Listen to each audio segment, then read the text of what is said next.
Hello, everybody, and welcome to the Tarda Zone. This is the Tarda Zone Talks. No intro today. I'm not going to do an intro today. But before we start the stream, I want to just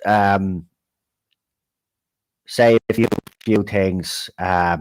So we have a couple of people that we all know that are not well at the moment.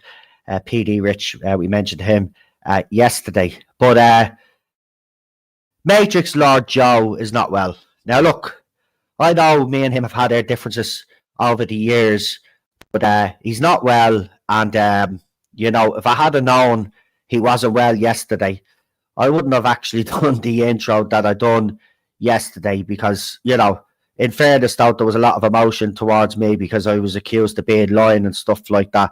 But I didn't realise that Joe was in hospital or was in hospital and has been very sick. So we had a little bit of a chat yesterday. He invited me onto his channel to discuss Doctor Who, which I thought was very nice of him. So I just wanted to start the stream off and just wish him well and hope he gets well soon. I've already said this to him publicly on X and stuff, but I wanted to do it here on this channel. So my best wishes to Joe and get well soon. And I do look forward to that stream when you do your Real Whovians casts where we can actually have a discussion obviously about Doctor Who, and as you said yourself, it'd be a discussion on us trying to get one over on one another, because at the end of the day there's no point anyway. We all know the news now, we know what's happening with the show. So I just wanted to start off because there's you kind of have arguments with people in this fandom, and me and Joe certainly have had plenty of arguments over the last 8 years. But there's no way, that I would have done what I did yesterday if I had known. Obviously, I wasn't paying attention because if I had checked his feed, I would have seen that he was sick. But he hasn't been well, and I just want to wish him, because he did a little video as well, thanking me for me words. And I just want to wish him the best, and I hope he gets well soon. Because, at the end of the day, we might have differences of opinion on Doctor Who and stuff like that. But, I never wish this on anybody. Do you know what I mean? And, so we move forward anyway. As I said, when Joe gets better, and he said he's resting, and I told him, and I said, make sure you do rest though this time, because he says it all the time and he never fucking rests. So I told him he has to rest, right? And when he rests and he's ready and he's got the energy again, we will go and do that stream with him. Apparently he invited Dan on as well, believe it or not. So we will be at some stage on the Real Whovians cast with Joe, and we will be discussing Doctor Who. So I just wanted to get that out of the way and say it publicly. You know yourselves, and there's too much going on in the world anyway. It's like all of this nonsense needs to stop anyway from us all. Anyway, Simp fans blame Disney. They're in denial. RTD is the issue. Plus, RTD apparently is gone after the Christmas special. Now, that is something that was put up today. I will read it for you. It's not a rumour coming from me.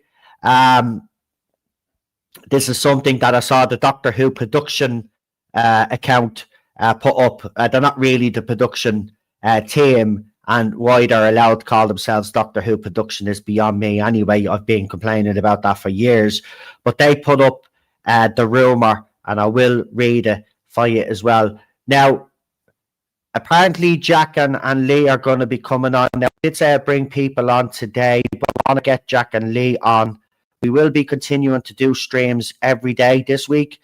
So I will be bringing people on tomorrow. So if you don't get on today, you'll be definitely on tomorrow. So we'll see if those two lads actually pop in. I have sent the StreamYard link. Apparently Jack has a crazy theory about what might happen with the special, and apparently It's something that he wants to talk about and discuss. And we will talk about, obviously, some of these things as well, because there's a lot going on. But I want to start with the Doctor Who fandom, right? And I'm not talking about our side of the fandom. I'm talking about the other side.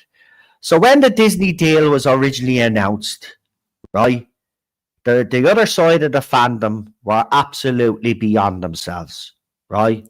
They loved it, okay? They thought it was the greatest thing since sliced bread. Now, as you know yourselves, I wasn't too happy about Disney. I had me fears about Disney, just like Lee and everybody else. We had our fears about Disney, but we thought, look, let's see how it goes, right? But a lot of these fans from day one were on board with Disney, couldn't wait because they said, they were rubbing it in, saying, I'll be woke and all of this other nonsense, right? It'll push fans away, blah, blah, blah. It'll be our show. La-di-da-di-da, the usual bullshit. Roll on yesterday, and the BBC make the announcement that they made. And their side of the fandom has now come out. Mr. TARDIS as well, by the way, right? Coming out with the bullshit, saying that Disney gone away now is the greatest thing since sliced bread, right? And all we've seen, and Cinnamon Toast is in the chat there, he'll back me up on this. If you go on X and you see these people, right? Glad Disney is gone. Disney Plus was poisoned. Disney Plus is the reason why, the show is messed up. All of the usual nonsense, right? But here's the fact, you little simps, right? And this is a fact, right? Disney gave Bad Wolf Studios and RTD 100 million to produce 2 seasons of Doctor Who and a spin-off, right? 100 million, right? So the show looked fantastic. We can all agree on that, right? But 100 million they gave. And now you same fans now want to criticize a company that backed Doctor Who, by the way. They backed it with their money. They put their money where their mouth is and backed this show and gave RTD the keys to paradise. And then what does he go and do? He goes and queers up Doctor Who. He goes, pushes it full of agenda. But yet somehow it's Disney's fault. And may I remind you that on the Church of Ruby Road, the very first Christmas special of the RTD era, Disney intervened because RTD wasn't going to introduce the Doctor until much later. That whole scene in the taxi, do you remember the whole scene in the taxi? That scene was added after the fact because Disney actually asked and insisted that Ncuti Gatwa's Doctor make an appearance sooner in the episode than RTD had intended, right? So if RTD had been left to his own devices for that, you wouldn't have seen Ncuti until probably the end of the second episode knowing him, right? But the fact now that you are all coming out and blaming Disney after they squandered 100 million, because they did squander 100 million, right? I find it quite cheeky and I find it quite arrogant. The reason why this show is in a state is not because of Disney, right? It's not because of decisions that Disney made. It was because of RTD and the decisions he made and the writing team that he brought in to produce the shite that he produced, right? So you can all keep pointing fingers at different people, but not pointing fingers at the real people that are responsible. And it's RTD, Jane Tranter, and fucking Bad Wolf Studios that are at fault for this absolute shit show. And I said it yesterday, and I've been saying it for a long time. If I were Disney Plus, I'd lie her up. I would lie her up and sue the bastard. Sue Bad Wolf Studios, because I'm being honest, if that was 100 million of my money, and I gave it to RTD, and I says, right, I want you to produce 2 seasons, I want you to bring the golden days back to Doctor Who, right? And he came back to me with that shite. Yeah, I would walk too. I would walk too, right? So don't be blaming Disney. And by the way, I don't like Disney, right? I hate them. I can't stand them. But I'm not going to blame them for this because it's not their fault, right? They backed this and they put their money where their mouth is, and then RTD produced that fucking shite, right? And you could already see, by the way, that Disney had lost faith straight away, because season 1 was absolutely promoted to the hilt. But when it came to season 2, they didn't promote it very much. It was already dead in the water, right? They already knew that they had wasted 100 fucking million. And yet you same Simpy fans, the fans that have destroyed this show because you want to inject it full of fucking trans ideology and all the other fucking rubbish, yous are also responsible for the downfall of this show. Yous don't get away with this either, right? But now you very same fans now are coming out and criticising and blaming everybody else but the people who are to blame for the downfall of Doctor Who. Look at yourselves in the fucking mirror, just like RTD should look at himself in the mirror. And the fact that he's being dragged back to do this Christmas special to fix his fucking mess up is the fucking best thing BBC could do. Get the fucking prick back, drag him back and say, you fix this fucking bullshit that you fucking wrecked. Right? Fucking cheek of him. Right? He's shown nothing but disdain for fans since he's come back. He's shown nothing but disdain for the show because no fucking idiot writes Doctor Who like that. Right? And the fact that I said that the Chris Chibnall era is not as bad as RTD2, I never thought I would say that in my fucking lifetime because I couldn't stand the Chibs era because they were, well, I actually thought they could never go any worse until RTD2 came along. Right? But I would rather sit down and not a word of a lie. If I was stuck on a deserted island, right, and I had a choice, right, of the RTD2 era or the Chris Chibnall era, right, and I had to take one of them, I'd be taking the fucking Chris Chibnall era over RTD2 any day of the fucking week. Any day of the week. Yeah, Jodie Whittaker might have been a shite doctor. Yeah, she mightn't have had the screen gravitas, but at least he fucking tried something different. At least he tried to fucking do something with it. It was just, he was crap. He was just a bad showrunner. Right? He just couldn't build a universe. And Flux proved that. Right? And I remember Lee being on stream with me when we actually reviewed the first episode of Flux, and it showed great potential. It actually did show potential. But of course, everything that Chris Chibnall touched, his second episode went to shit. Right? But don't be blaming Disney for this. Right? Disney, I'm sorry, and I'll disagree with anybody that tries to pin this on Disney. Disney backed them with 100 million, and that's what he gave them. And now you same fans that were delighted, rolling out the red carpet for Disney, are now saying, oh, I'm glad they're gone. Glad they're gone. Got fireworks, Ted's going to be barking. Have you got anything to say on RTD? Yeah, he's a prick, you're right, Ted. He absolutely is. But that's who's responsible.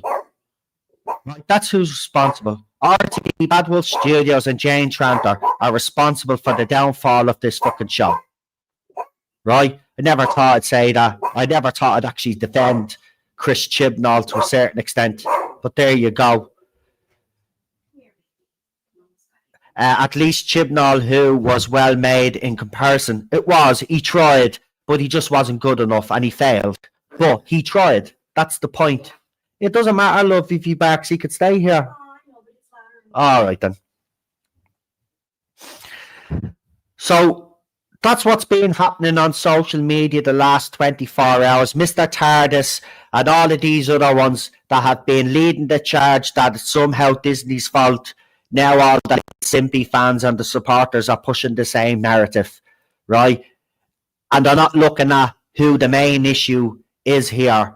And this is why I fear that moving forward, if BBC continue to listen to these gobshites, we're going to get nowhere, right? And that's what prompted me to do a little video last night. I put it in the TARDIS Zone chat on X for the lads to hear. Some of them will tell you that I did a little video, and I outlined the problems and the issues that we had, and I posted it to the Doctor Who official page, and I'm going to post it to the official BBC press office account, and I outlined the problems that we've had with the show over the last several years, right? And I told them that if they addressed some of these, or at least acknowledged that there was a problem, we could get somewhere. And I told them, and I made it clear, that they need to be stopped listening to so-called fans out there that are trying to push certain ideology and certain agendas. And I said the same about the showrunners, that needs to stop.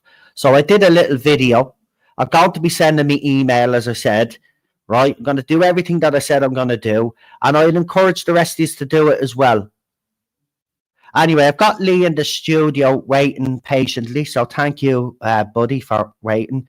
I think we're waiting on Jack as well. But I'll bring Lee in just a second.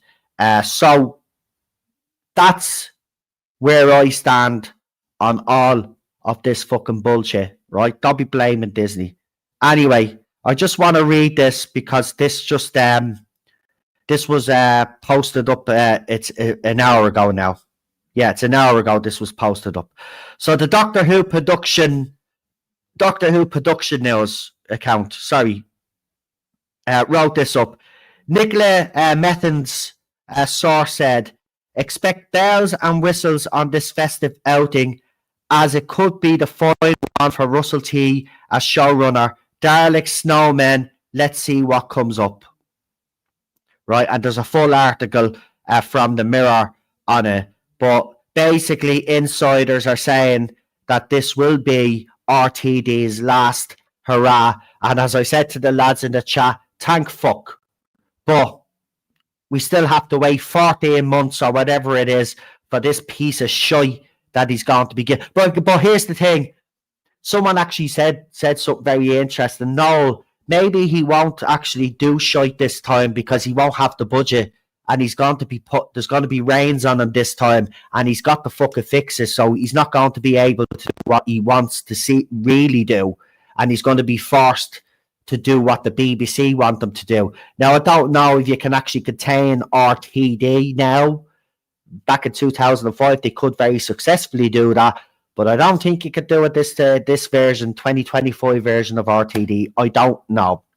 So that's what's being said. Now, a lot of other channels out there have come out with their speculations on why they think RTD is doing a Christmas special in 2026, and this is why we're here today, because Jack has an old theory that he wants to talk about. So let's bring on Lee while we're waiting on old Jack.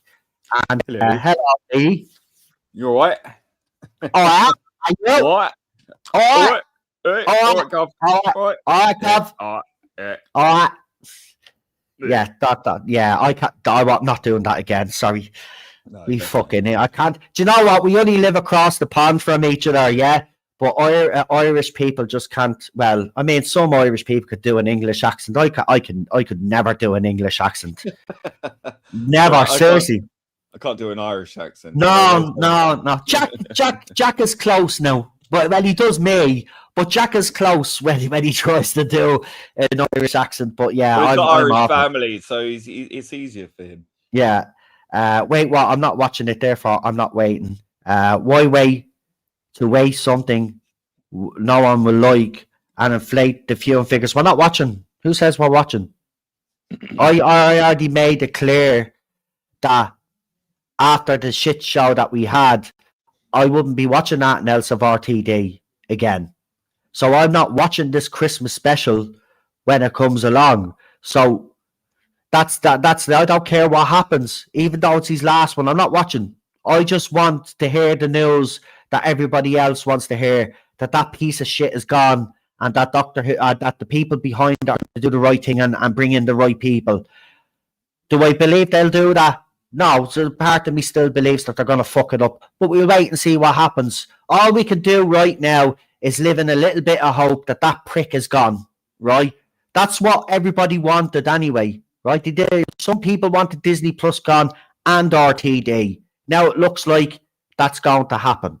So I'm just delighted that the prick is gone, because if he continues any further with the show, then there won't be Doctor. Listen, Doctor Who will be a memory, right? It'll be a memory, and it'll eventually just disappear, because it'll be so bad that fans will never want to discuss it again. It'll be gone. It'll just be a memory. Do you remember that once great show that we used? That's what it'll be. That's what it'll be. So he needs to go. So let's, Lee, how are you actually feeling since yesterday's? Because I say, like a lot of fans, your head has been going into overdrive, thinking of things and what could possibly happen. So how are you feeling today on it?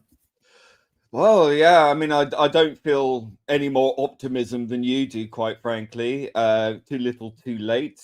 The BBC are in major cope. It kind of makes me wonder, though, if RTD's last outburst when he received his pointless BAFTA award or whatever it was, I can't remember. Yeah, it was a BAFTA. Yeah, lifetime achievement for sure. Yeah, well, an achievement to just bring back a beloved show and then also destroy it in one foul swoop. Okay, so I mean, when he was banging on about censorship, which is ironic considering how many times he blocked people who dare criticize him, and not listen to fans who are criticizing him as well, and all manner of things. But okay, censorship. I mean, it might be something that has been said behind the scenes. You've got to fix your mess. And his response was about feeling censored. I don't necessarily think that his entire speech was directed at the far right and all that nonsense. Oh, see, that would make sense now. But more to the people at the Big Balls Corporation, because he did criticize them, didn't he? He said, I want a Big Balls Corporation. Basically saying the BBC were pandering too much to the phantom far right. I think that there is some element of angst there in regards to the BBC, because now we listen to that rant at the BAFTAs and we put it in the context of what's been announced now, because this would have been done months ago. That makes perfect sense, Lee. Sorry for cutting across you, but that actually makes perfect sense. Like if you put it in that context, then that whole rant makes sense now. I think so. I mean, I could be wrong, but it does make me consider the possibility that part of that rant was at the BBC itself. And I think this maybe even stretches back further, because when he made his leap to Channel 4 for his new undoubtedly gayest ever thing ever, it's like, I'm probably not going to be working at the BBC ever again, but and it's funny because it's a piece of his own medicine, really, the way he destroyed Eccleston's career for so long. That maybe the pigeons have come home to roost a little bit there. I don't know. But the fact that they've brought him back to fix his own mess and wrap this up, and going back to what Shearman said about Doctor being the deadest it's ever been, because there is nowhere you can go unless this is resolved. This seems like a panic cope by the BBC. Like, you've got to fix this. And you're the one who created this. You've got to wind it up. You've got to fix it. Now, the rumors are that he is being constrained. Yeah, quite possibly. I don't know if that's possible, quite frankly. The man's ego. Here's the thing, though. Than Robert Sherman, right? You brought him up. What if Robert Sherman was used by the BBC to come out and actually criticize the show, to basically put RTD on the back foot and fucking basically make it wouldn't be the first time. It wouldn't be the first time that's happened, because all the rumors about Ncuti Gatwa being sacked because of his comment behavior or his behavior in regards to the song contest and not turning up or not refusing to do the whatever the results. That's bullshit. Okay, because I knew he was gone from last year.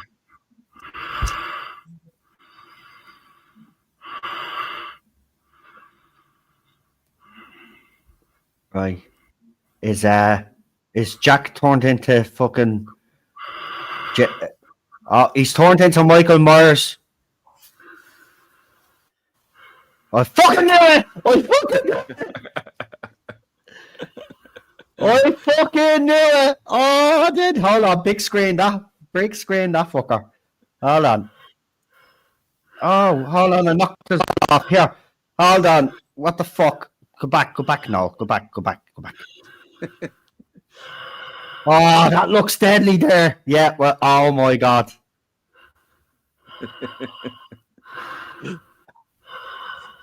Holy, yeah. So Jack will give you the background on this mask, but he sent me photographs yesterday and we had a bit of a chat about it as well. He's been working on this a long time. Look at it. Jack, I have to say, man, you're after getting it looking absolutely fucking deadly now. No, You have to know that he took a standard shop bought mask and has been renovating it from scratch, basically. And yeah, there were a few issues, but we managed to get through it. Oh my god, has he got the suit? Have you got the suit, Jack? Please tell me you have the all-in-one as well. Boiler suit, yeah. Have you? Where's your knife? Oh, maybe you can't show. Oh.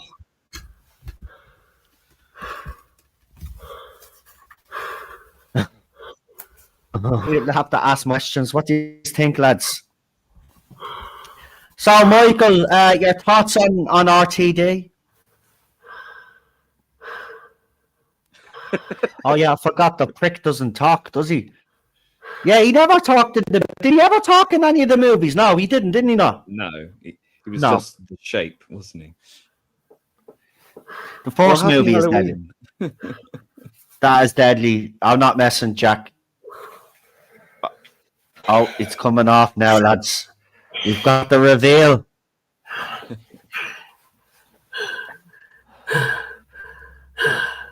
Got a bit of an asthma attack going on, I think.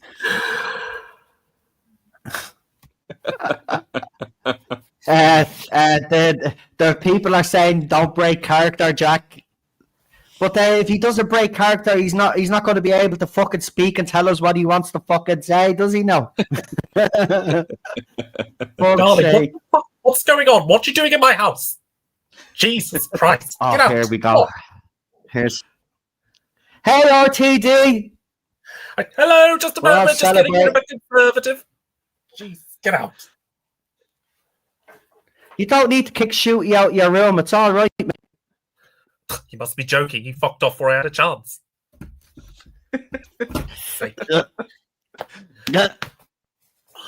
Anyway, as always, it is lovely to have Jack on. It's always interesting when Jack comes on, I have to say. Is that an insult? No, it's not an insult. Or, well, to you, RTD, it is. Yeah. So, we're finally going to see the back of you, mate. Good news. Good news, well, bro. To be honest, I don't show many people the front.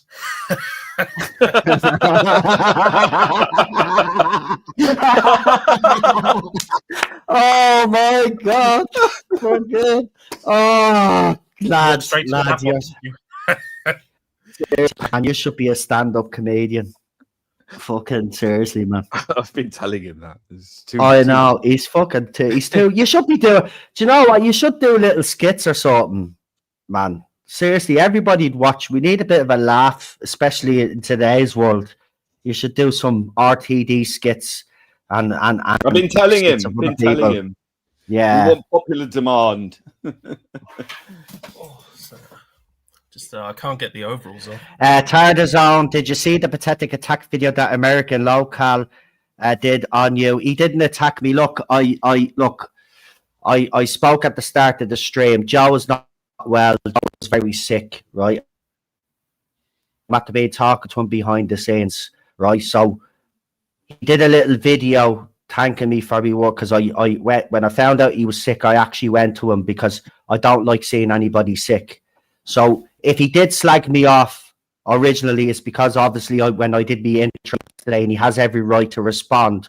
But after that, we had a bit of a chat. He's not well. He's not doing too great at the moment. He's resting up, and he has invited me onto his channel to do a stream along with Dan as well. So I'm putting everything to the back burner with Joe, and I'm not going to be. Yeah, well, get well, Joe. Yeah, I did send him a comment on, and that's what I said. So that's more important, right? So let's just forget about the bullshit, right? And just move on, because look, it's at the end of the day. I think when Joe did his video and he said Disney was out, he knew, right? So it's just, there's no point to keep dragging this back up again. The lad is not well, and I don't like seeing anybody unwell.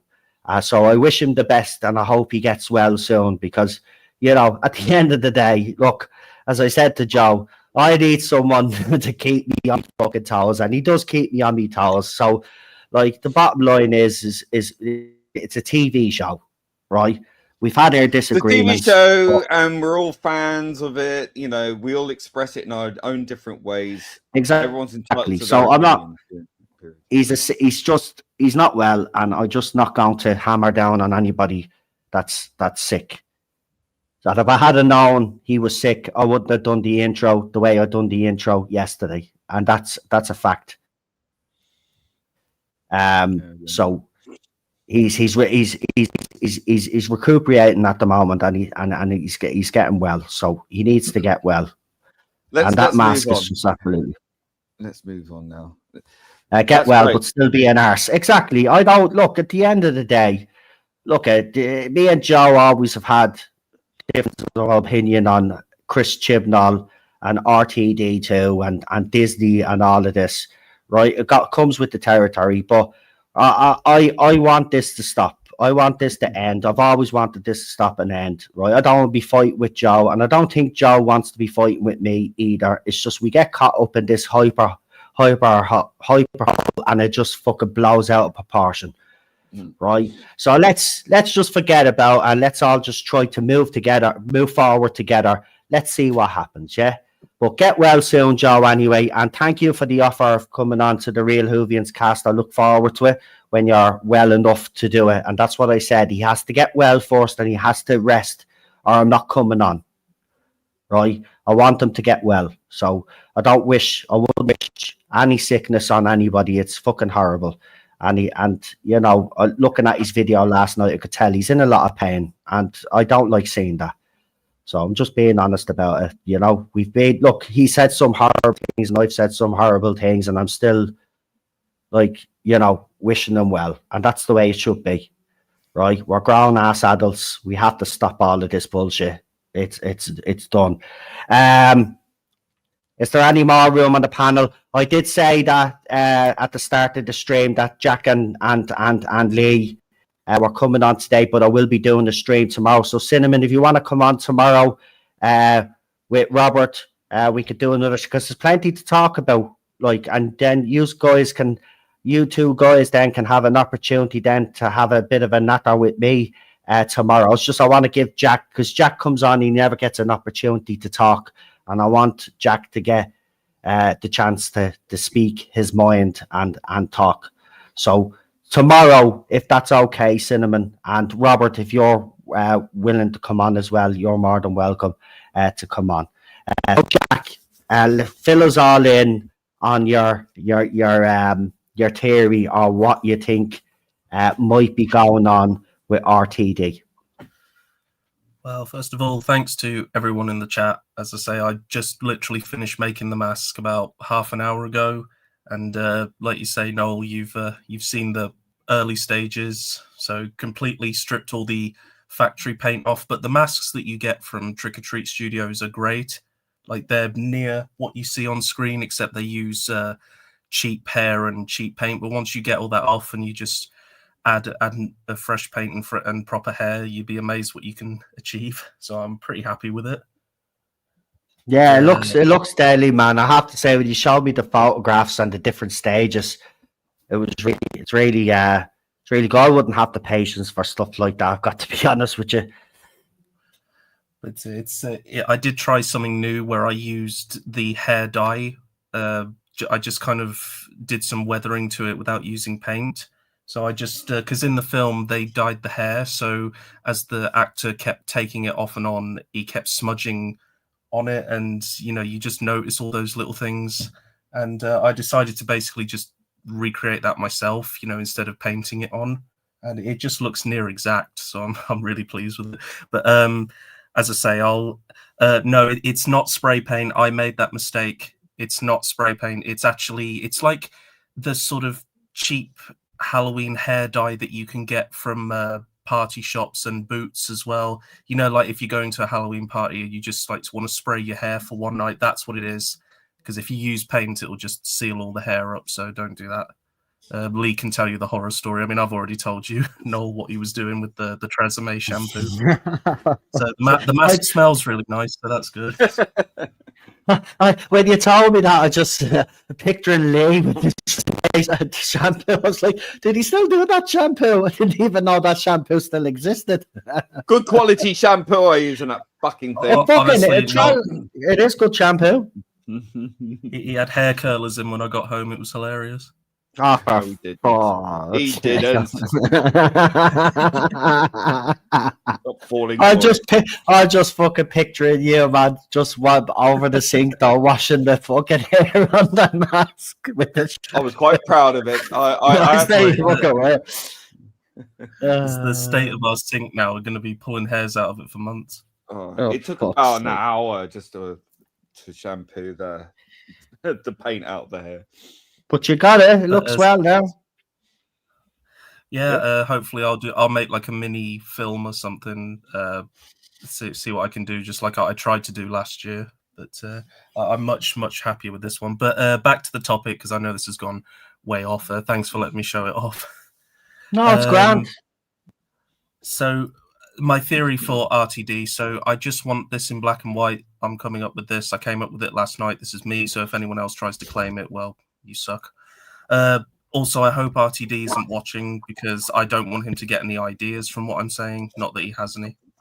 I've got the pen and paper, darling. Go right ahead. So this is gonna be fun. so my theory is you that should do your theory in the style of Russell T Davies explaining. Oh, all right, God damn it. I'm so embarrassed. It's like I have to do this on the internet, but all right. Come here, Russell. You tell him. Okay. Right. So, well, my idea is quite simple, really. So, basically, it seems that I've pissed off basically the entirety of the fans and what little are left, and the BBC and, well, Disney have fucked off. So I basically was like, oh, what can I do at the last minute? Because I'd long since stopped caring at this point. So I shoved Billy Piper in. And I thought, you know what, I'm just going to leave it there. And no, they got on the phone to me. The BBC said, listen, you've royally messed up our longest lasting franchise. We put so much faith in you. I said, darling, you asked me to queerify, so I did. And but that wasn't enough, apparently. So, as I say, I'm digressing here. I thought I would bring Billy Piper and put her in the role and make all the fans go, oh my God, it's ruined, it's finished, it's done, it's over. I just wanted to piss them off. Oh God, I love it when they get pissed off and they go on the internet. They make all their stupid little videos. It's hilarious. But anyway, so they would think that, oh my God, Billy Piper's the Doctor. When actually, between you and me, I mean, I'm pretty sure. Does everyone know this? Yeah, they all know. She's not the Doctor. No. So what I was going to do is I was going to bring back David Tennant. David Tennant is going to be in the next one because everyone loves to suck off him. So I bring him back and I'll put him back with Billy Piper, and then all the irritating little shippers that I brought into the fandom back in 2005, those people who see the Doctor for his sonic screwdriver, not his personality. So anyway, I was going to bring all those back, and they're finally going to get their dream of the Doctor and Rose making out on screen. Is that the good stuff? That's what I write the show for, personally. All those wonderful little moments that make you tingle. Yes. Oh, please, God, can I be myself again? Yes. Please. Yes, you can. Go on, Jack. I can't do it for too long because I start to hate myself. So, So my theory is that that he's going to bring back David Tennant to be the Doctor in this story. So because Shooty Gat was split off from Tennant, so he's kind of like his own Doctor, not the proper one. And then Tennant, we're going to go back to him. I don't know where the Gatwa Doctor went, but no one really cares. And Rose is going to go back and then is going to bump into Tennant. And then because the Doctor's settled down now, he's got a trans niece and whatever the fuck's going on, he's going to just be chilling. So he's going to be like, you know what? I'm pretty much entirely human at this point with the way I behave. So you know what, Rose? I've wanted to say this all along. You are flaming hot, and then they're going to bang and they're going to have a child and it's going to be a daughter. And then that daughter is going to be like half Time Lord, half human. And then is going to, at some point at that special, the TARDIS is going to be handed to her. And the last scene will be her flying off into the bloody universe as the Doctor's replacement, as one big final FU to everything. That's my theory. You heard it here, folks. And I added to that I thought that if that would happen, that they had a child, it would be the timeless child. And because we know that the Doctor is half human, Rose will be the mother. I mean, it's so fucked up. It screams Russell T Davies, doesn't it? I mean, it does. It does. I mean, he was the one who. It's believable. I mean, he was the one who introduced the hybrid, the Doctor having a relationship way back in season 2. I mean, we know he's obsessed with Rose, because Rose was the big thing back then. And I just think that this would be the perfect way for him to just shit all over the show, and undo what he did, while at the same time just making things so much worse. So it won't be the Gatwa split off thing anymore. It will just be the Doctor handing down the reins to the next Doctor, if you want to. Yeah, he might have to die to save the universe or whatever, or Here's the thing, though. Like it's going to be like a Ray Skywalker, Ray Palpatine, right? So right. I'm the Doctor, Yeah, she'll look at the camera and break the fourth wall and go, "I'm the Doctor," or whatever, and all the fans will start going, "I ain't Doctor! Ah, fuck that fuck!" Someone on the street, I think was it Robert or someone in the chat said yesterday, right?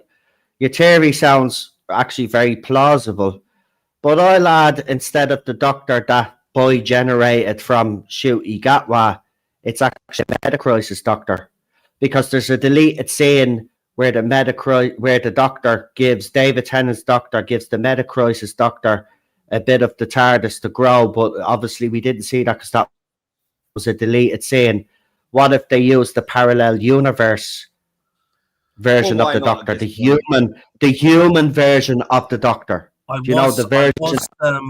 was thinking that, and here's a theory. I hope Russell isn't listening. Oh, I am, darling. Don't worry. Well, anyway, so the reason why Rose hopped back to this universe was because her Doctor died, and now she's like, well, there's another one, so I mean, I know he's technically not the same guy, but I'm a slag anyway, so I don't care. So she's hopped back over to this universe, and she's used the regeneration, or star generation, as I call it, or whatever the fuck it is, to hop back over to this universe to be with the original, who's just chilling with a trans niece. It's like, okay. But fuck off. David Tennant, though. Well, they know that they can just milk him. I firmly believe that they kept Tennant around in case this Gatwa thing backfired, which it has. So I didn't think this at the time, because I thought that the last episode was going to be the last in the show. But now that I think about it, I think him bringing Billy Piper back was obvious, especially when you consider that Tennant is still out there. So, we all thought, oh, well, that's it. It's the end of the show. He just did that because Rose was the first thing you saw. Now she's the last thing you saw. But I never for a moment stopped to think, oh, wait, yeah, you know, because I was just so glad that he'd left, and it's like that was it, you know. But so that was only part one of what he plans to do. He's going to bring Tennant and Rose back together for a special, you know, and that makes complete sense to me. Well, I still think that ending with Rose or Billy Piper, whatever, was deliberate, and I do believe that. I think he was in a last minute panic. What do I do? What do I do? Oh, that'll do. I think that he had no intention to wrap this up with another episode. I think he just thought, well, this is all over. Disney pulled out. I'm done. Gat was left, and this is it. I'm just going to leave it there. I'm not sure. And the BBC were like, no. I'm not sure if that's entirely true though, because I think he left. I think when Gatwa walked, I think he did have plans to carry on, because, you know, we got all that, you know, I'm waiting to hear back, you know, I hope they say yes and all that, but then it probably looked like it wasn't going ahead. And then I think in a last desperate attempt, Jane Tranter reached out to the BBC and was like, please, I know he's royally fucked it up, but please give him another chance. And the BBC would just like, oh yeah, we can't be seen to have lost. So, you know, definitely and Russell was probably on the filming set for his new gay drama going, oh, I'm enjoying every second of this. And then the phone went and he was like, hello? Oh my God, do you want me to come back? Seriously? Jesus, right then, I'll get the pen and paper. It's like, so, you know, now he's come back to, he's like, but this is the last time, I mean it. You know, so he's going to come and just fucking write something shit. And we all know it's going to be shit. Well, that's inevitable. But I think he was drafted in. I'm beginning to think that he was forced. I think he was dragged back in. I think so. Yeah. But I think he was forced back. I agree. I do think he was brought back, but I still think that idea of reuniting Tennant and Rose was there. I just think, you know, it makes a lot of sense to me. You know, well, I think no disrespect to Billy Piper. I do love Billy Piper and Doctor Who. I'm not going to be critical of the new Who era because I still like it. But for Billy Piper to come back and do this, though, reeks of I wouldn't say desperation, because her career is going well. But why? I don't know why she'd want to put herself in this position, because if it was to go wrong, which more than likely it is going to go wrong, you know, she's kind of tainting her own legacy like Tennant did.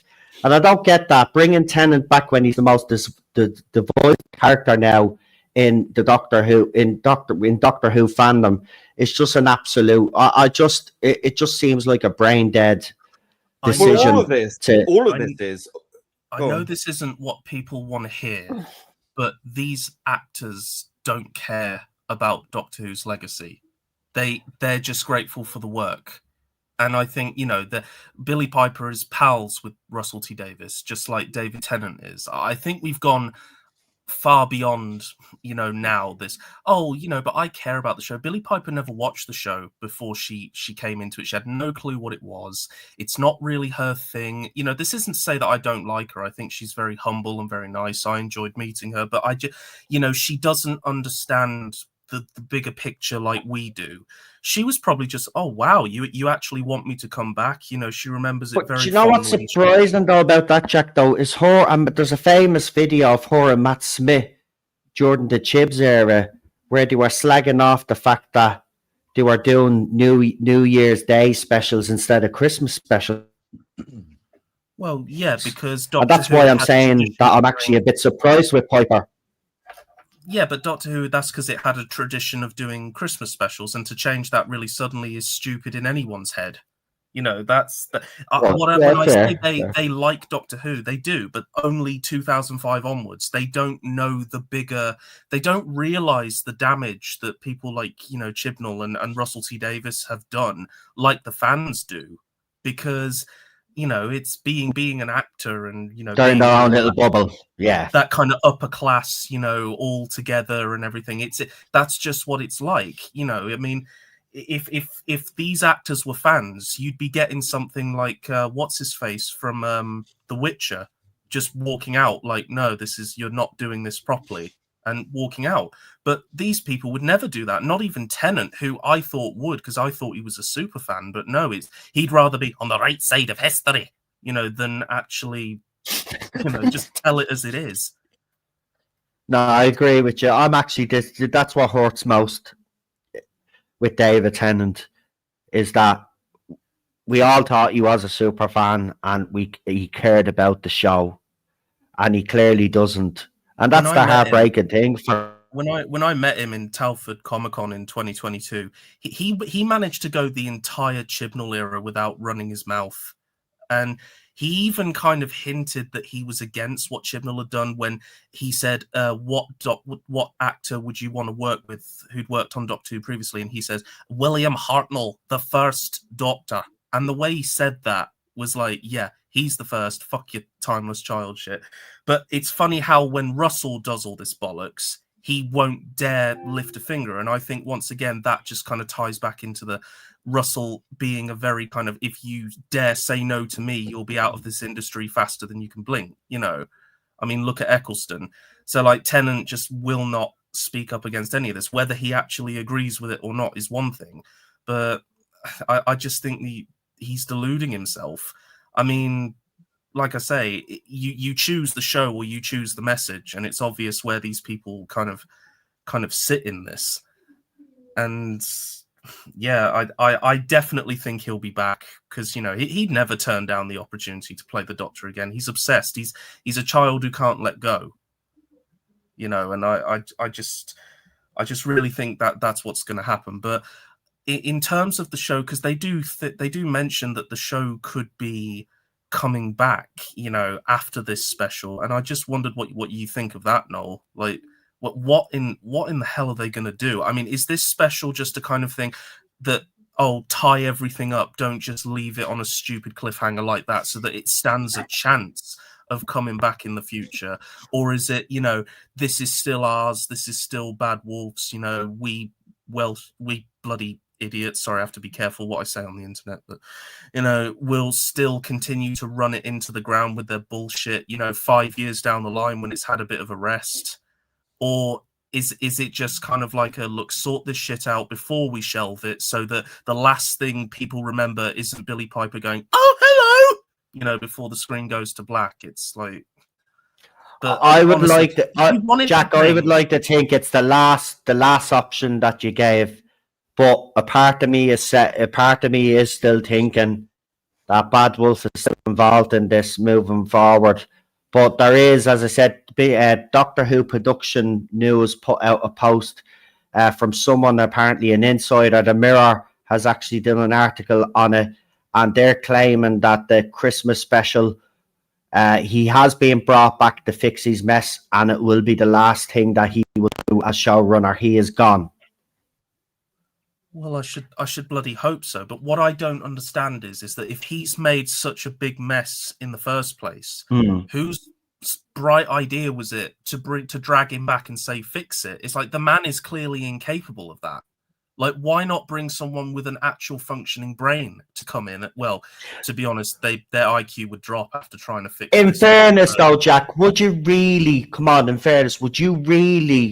bring someone else in to fix his mess? I mean, they probably couldn't, and that's why they're probably getting RTD, because he's the only one that can. But what I don't get is, like, do they seriously think that any last minute, gotcha, or I fooled you, or thing is going to fix it? The fans have gone. The general public have gone. No, you're right. It's like, what's the BBC's mindset here? I can't help but feel like someone has said, we're going to finish it, we're going to end it, but we can't leave it like that. And I wonder if RTD is going to be given a list, by do this, and that, and don't you dare let it end like that, because we're going to shelve it, and we need it so it can be open, it can be, started fresh. We can't have it ending like this. And if that's the case, then, well, I just, do you really think RTD strikes you as the kind of person who'll comply and not just wipe even more shit over this thing? I mean, he just strikes me as the kind of guy who's like, it's my way or no way. That's just what he comes across as to me. And I just can't, I don't know. I mean, and also making us wait again. How many times throughout the history of New Who have we been told, oh, we're going to have to wait a whole year for this? Like, every time the show has done this, people haven't come back. So I don't know what the BBC think they're fixing here, because the damage is already done. No one is going to tune in to watch unless it's morbid curiosity, which we know there are going to be those people. And can I just say those people are responsible for the show still being in the state it's in? Just rubbing that out there. But, I don't know. I mean, you guys know where I stand on Doctor Who. I know. I still enjoy Classic Who. I can stick on the occasional story. I'm disgusted with the AI restoration in season 13. I found it a very unpleasant experience, but I cannot bring myself to watch RTD's original era, not just because of the experience I had with him, but just because of what he's done. And honestly, I wish I'd never become a fan of the show. But then again, I wouldn't have met you guys, and you guys wouldn't have helped me through some tough times in my life. So I suppose some good came out of it. But as I say, the longer they drag this on, the less likely it's going to be able to come back for a third attempt. But here's the thing, just on that, do you not think that BBC are probably thinking to themselves, right, so it's 14 months it is until we get this. They're probably thinking, the longer we leave it, maybe if time goes by, the fans might, start slowly to believe again. Do you think they might be doing that? That's why we've gotten the gap. Because think about it, the show has been on hiatus since the second season finished. So altogether, it'll be off air for 19 months, right? Do you think that that's deliberate? The 19 months, because they're hoping if enough time passes by that maybe attitudes out there might change a little bit. And then just to add the cherry on top, say RTD did, and I'm not saying 1 second that he will fix this, but let's just say he did. He fixed it and he left it, and then he fucks off. Bad Wolf is gone, right? And then BBC have the platform to start again. Do you still believe there's still no chance of them resurrecting this? Is that how you're feeling about it right now? Do you remember the last time I came on, Noel, and I think I summed up everything with this one sentence, and I know this is something that a lot of people don't want to hear, but I firmly believe, right, that when you've been fooled and when you've been burnt that many times, you kind of have to come to the ultimate realization that these people are never going to change. And this has happened a lot with me with relationships. Throughout my life, I kept coming back. I gave him a chance. Oh, some time has passed. Maybe I'll give you another chance. And lo and behold, no, they're still just the same insufferable thing that they always were. And this goes above and beyond RTD. I firmly believe that unless there is a complete culture shift at the BBC, and I will state this, implicitly, unless there is a complete culture shift at the BBC, nothing is going to change, because whoever they bring in, even if the people they bring in have never been associated with the show before, guess what ideology they're going to have? Guess what view of things they're going to have? They might do things a little bit better than RTD ever did. They might do things a little bit worse, but history will simply repeat itself. I just don't think the world has the right attitude to make a show like Classic Who anymore. I don't think you're ever going to get that again, because we've seen it so many times, especially with Netflix shows, where the first season is absolutely amazing and you get drawn in and you think this is brilliant, and then next season just utter drivel because they've got it's the bait and switch tactic that they use. Got you in. And also, I do think that for a lot of people, and this was something I disagreed with only last year, but I have come to realize now what they're talking about. A lot of people have been so burned that they're never going to come back. And something very weird happened with me where I used to love Doctor Who and I took it seriously, but ever since this past 6 years that we've just been, calling the show out for all the bad things and stuff, it's kind of had this effect where the tinted glasses have been shattered, and I can see Doctor Who for how camp and silly it really is, especially when you put it against masterpieces like Alien and, wonderful proper science fiction. And Doctor Who just kind of fails in comparison. At least with Classic Who, you've got the charm, but with New Who, it's just far too camp. And that's why I struggled to enjoy RTD's original era on the recent rewatch, aside from some brilliant ones like Impossible Planet, Satan Pit, and Dalek. Yeah. Which, I mean, Midnight. Dalek is the whole reason I got into Doctor Who, and they're the whole reason why I have an army of the bloody things on my shelves, So I think a part of me will always love Doctor Who, but I just think my illusion has been so broken that I can't see any value in this show anymore. And I think it's fatigue, and I think people are going to feel like that for a long, long time. And, I don't think that in as little as a year, bringing the same guy back, people are just going to go, well, I'm not watching that then. Why would I watch if it's the same guy? And I think people just don't trust the BBC anymore. No, that's well, why I mean, they've made it impossible. Very critical with fans and slagged fans off for not supporting his beliefs. Well, I mean, all I did was tell him, look, can you stop talking about politics? I want to hear what your plans are for Doctor Who. I want to hear about Doctor Who. And he told me to F off. Remember, David Tennant, he told you to fuck off. You could say it, Jack. He told you to fuck off. I just want to point out, to underline what Jack's been saying there. Christian from The Legend of the Traveling TARDIS. He made me not want to care anymore, and this, I think, is the crux of the situation. We've ended up in a position now, thanks to years of being gaslit, being told you're toxic, you're bigoted, you're a bad person, you're irrelevant, you're a dinosaur, you're this, you're that, or just completely ignoring a large swath of the fandom, the majority of the fandom, to the point of being so demoralized, to the point of apathy now, where people are so trained to accept the fate that we are not ever going to be taken seriously, we're not ever going to be listened to.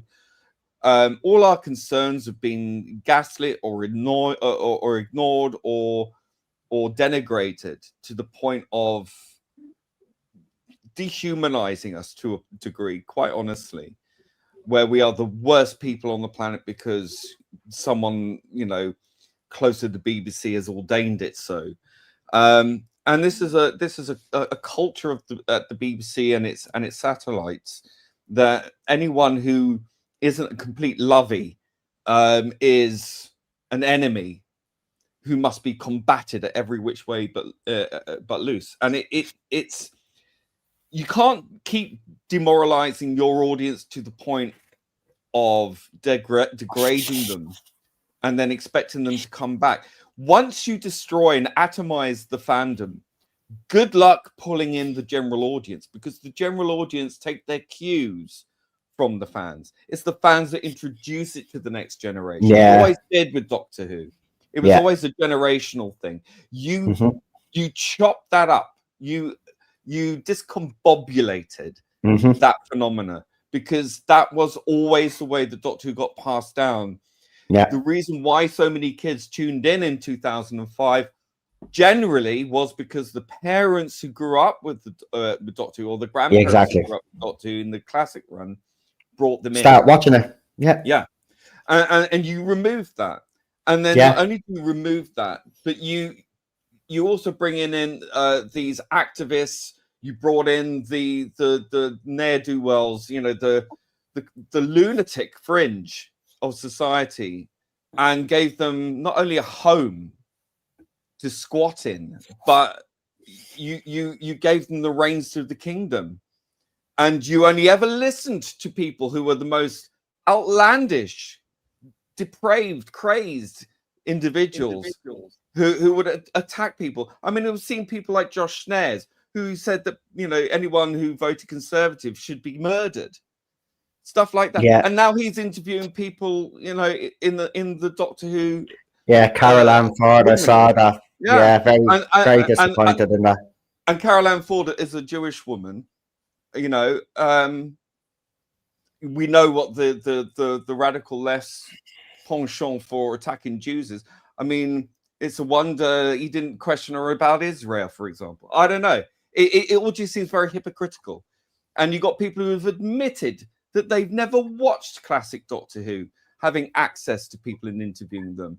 When they ordain, say, "Oh, I've watched one classic story from each Doctor. I might consider doing another one." That's an actual YouTube. I can't remember his name. That's the thing. You gotta take me. Like, I came in with New Who. When my dad bought me a scrapbook that had classic Daleks in it, it's like when I saw Davros, my child's mind was just blown. I was like, there's a whole show before the one I'm watching right now. Cool. And I wanted to go back and see it. I didn't see it as old. In fact, the androids in Earthshock made me shit myself. Black, there's nothing there. And, you know, I remember being particularly scared by that one. I remember loving, because I've told this story many times, but the Sun paper, they did a thing where you had classic Doctor Who episodes, you know, as a sort of included in that, but only part one. So I watched, you know, Day of Armageddon from Dalek's Master Plan, Spearhead Part 1, Earthshock Part 1, Robots of Death Part 1. So I never got to see the rest of the sodding stories for at least 2 years. But just those little things, like where Pertwee's in the hospital, and it's like, if that's his heart nurse, then what's that? And that made me go, oh, the Doctor has 2 hearts, you know, just like I knew in the modern show. And it's that sort of wonder and that magic that has just completely gone from it. And I'm going to be honest, it kind of went as far back as the Moffat years when it just got so silly you couldn't take it seriously anymore. But even then, watching RTD's era, I love to take sci-fi seriously. And with classic Doctor Who, yes, the visuals are bad, but when you understand that they did the best with what they had, you can at least appreciate it. Appreciate them all. You appreciate them all. And some of the immaculate stories, like Day of the Daleks, the Terminator before the Terminator, you know, and Robots of Death and Deadly Assassin, all those things. But with New Who, it's like, what bloody excuse do you guys have? You're just genuinely shit. You are genuinely shit at writing science fiction. It's like, you know. Well, RTD was never a sci-fi writer. Let's get that straight. He never was. Neither was Stephen Moffat. That's the issue as well, Jack. To write science fiction, I don't care what anyone says. You need to have a grounding or at least an interest or an understanding of modern day scientific theory to make it believable. Now, when you had classic Who writers, you know, who used to write for Crossroads, used to write for soap operas and stuff like that, but they would go down the pub and they would meet with their mates who were all like scientists in various different fields and talk and get, you know, over a beer about the latest theories, and that would trigger something off because they were invested. They were invested in the world that they lived in, how it worked, modern theories and future ideas, and they would absorb these things. They're like litmus, you know. It would sink in and it would translate into their writing. They were intelligent people. And unfortunately, when you have very unintelligent people with a very vague notion of their own ego more than anything about the actual world, they like to pontificate about societal issues and you know, to wax lyrical about all the things that are going on in the world, but they haven't got a scintilla of information or knowledge about anything that makes things work. I think the best thing to do to know the difference between Classic Who and New Who writers, go and watch the Classic Who documentaries on the DVDs and listen, or the Blu-rays, but I prefer the DVDs because they're untainted. Yeah, I've got the DVDs. But go back and listen to Barry Letts and Terence Dicks and all them, but how they talk, and you know, and then compare. Go and watch Doctor Who Confidential, even in Russell's original era, and the shit that comes out of his mouth. Like, can I give an example, Noel? Can I give an Yeah, example? go ahead. Like, you Go ahead. know the scene from Age of Steel where they're hanging on the ladder as the ship is going up into the air. Yeah. Lee knows what's coming. But Russell was talking about this, and I'm saying this word for word, right? So it was, I always love scenes that go up. I just think it's such a different way of telling stories. I mean, God Almighty, just going up, rising into the air. And I said over to Julie, I said, "Can you imagine that on the horizontal?"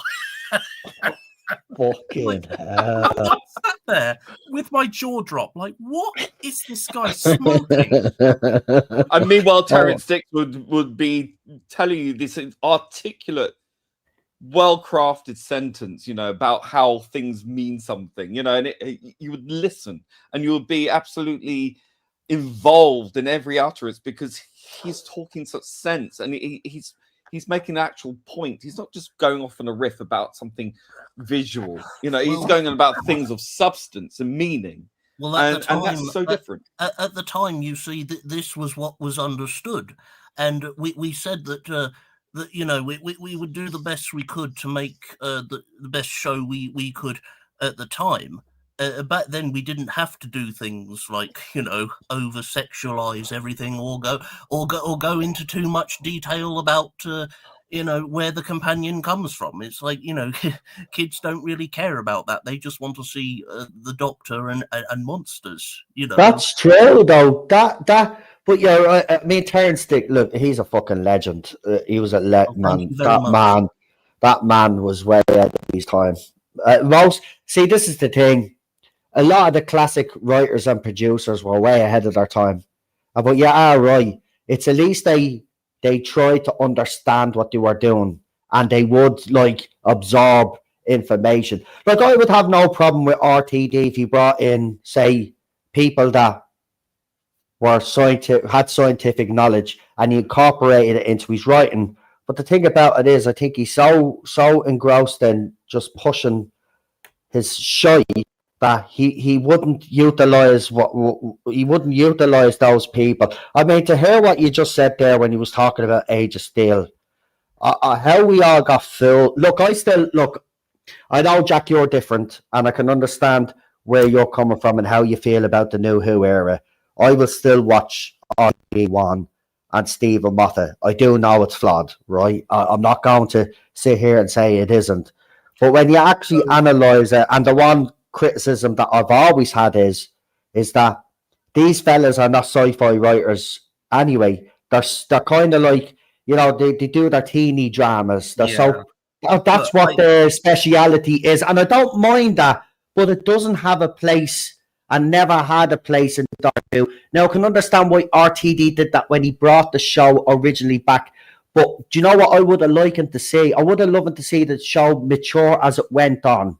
And then to see, but it didn't. And I will admit, it is camp as fuck. But I don't know. Yeah. He was a populist. He wanted to pander to the lowest common denominator to get as many people watching the show. It's almost like they didn't have any confidence in it. And, I do agree. Look, I'm still going to put on the occasional RTD story. I love Impossible Planet and Satan Pit. It's probably why he never got that writer back, because he showed him up. He would never bring in actual sci-fi writers because people had realised, shouldn't you be running the show? No, I'm running the show. No, I'm running it. But the BBC had a charge to educate and inform.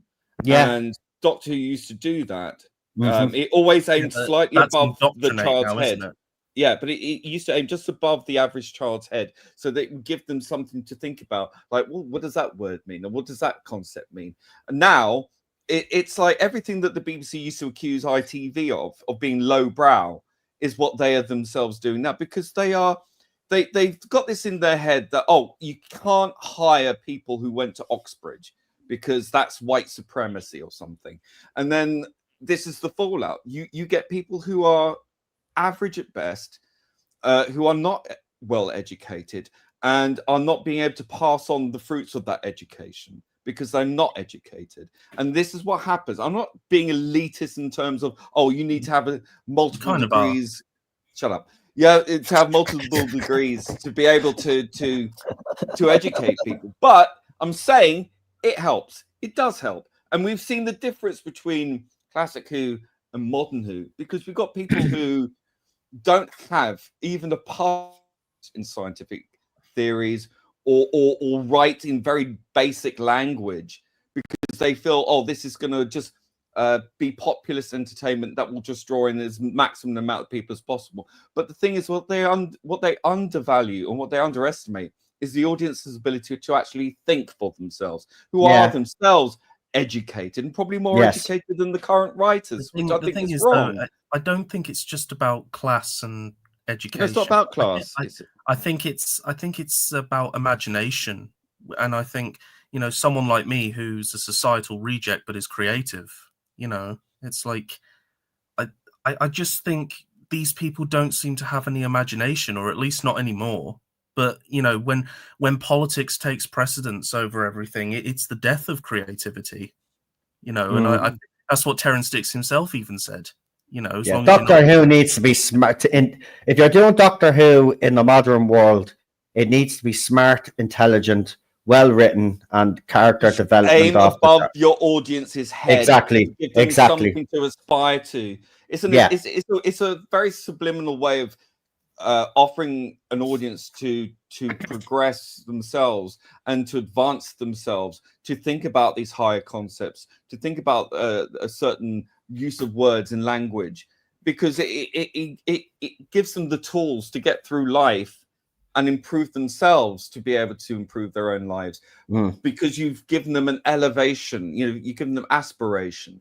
And once you remove that aspirational quality and you debase it by just going below the audience's intelligence, well, they're going to get bored very quickly, because they're going, what even is this? You know, I don't think many people, I think a lot of people might even underestimate their own intelligence by going along with it. But then they're like, well, I'm not really nourished by this, I'm not getting anything from it. And the reason is because it's playing to your basest instincts. It's playing to the lowest common denominator, as Jack rightly said. And that can only go so far before people get bored, because people need and want to be challenged. They want something that opens up that creativity. And sometimes the way to open that creativity is by using concepts and words and ideas that's slightly advanced, you know, so it actually makes them go, oh, well, that's interesting, I want to explore that in my own life. You know, that creates that spark of creativity.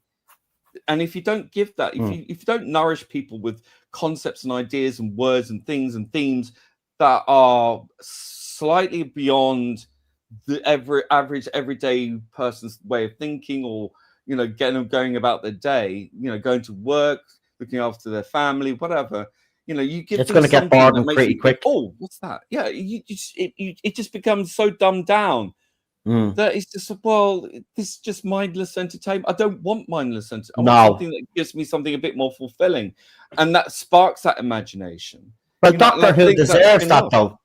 Doctor Who deserves to be treated with respect. It deserves to be an intelligent science fiction show. Listen, if I'm watching Doctor Who and there are things that I don't understand, you're exactly right. Then I'd want to go and do a little bit of research and learn and fucking be educated. And that's what Doctor Who was good at doing during the classic era. And it never lectured you. Yeah, exactly. It never lectured you. By lecturing to someone, you're immediately cutting off that investigative streak in people. You're immediately cauterizing people's want to learn. You don't learn by being lectured at. You learn by being offered concepts and ideas, and you go, oh, that's interesting, I want to explore that, I want to think about that some more. You sow the seed and let the audience do the work for you. Exactly. Can I just read this, because it's been up on the screen a while? It's from the Legend of the Travelling TARDIS, $5 super chat. Thank you very much. He says, do you know any Whovians who are happy about the Christmas special or the war between the land and the sea? I heard the announcement and thought for the first time I don't care. Now, a lot of people don't care. I mean, I'm not even watching war. I was going to originally review it, but after all of this, I've decided I'm not going to review it. you know, in order for these people to change, we can't keep, you know, saying we're going to do this, that, and the other, and then do the opposite. We have to stop watching, right? We have to stop giving these people a view until they get the message that we have to do right by dog. Listen. Yeah, I've gone off Russell. I've gone off Russell Tovey as well. Look, someone. So I think it was Jay when we were discussing about the hiatus. Even though they didn't officially announce it, but we knew the show was on hiatus. I think you suggested that the show would probably need to go away for as long as it did during the classic era wilderness years. What was it, 19, 20 years or something? So, well, you know, whatever, 15 years, I think minimum, 10 to 15 years. Absolutely. Yeah. To just recharge. Because look, eventually what will happen is fans miss Doctor Who. Like, even Jack said it, like, you know, it's like he still has love for Doctor Who, but obviously everything that's gone on and the way Russell treated him as well, I don't blame him having the feelings that he has. And the fact that he says that, you know, it's made him not want to be that's heartbreaking to me. Any fan that says that, especially a fan that came along in 2000, to say that they don't want to be fans of this show anymore because of what that's heartbreaking. And this is what they've done. The Jack's generation should have been the generation to inspire the next generation. They're the ones that were going to talk about the show, promote the show, and get other people on board, right? And they've ruined that now. They've ruined that because fans like Jack are disenfranchised now, and they'll never encourage. I mean, I know I'm not putting words in Jack's mouth, but I'm pretty sure Jack wouldn't encourage people to watch Doctor Who now. Like, I think a lot of us would be in that position. Here, a lot of people are embarrassed. A lot of people are embarrassed. It's like being back in 1987 again. You know, yeah, you're embarrassed to be ashamed of the show. Because here, I was thinking, probably rightly so at this point. Right, so we're talking about the main show and how that's bad, but I have an idea. Just going to throw it out there. So we had the Paul McGann movie.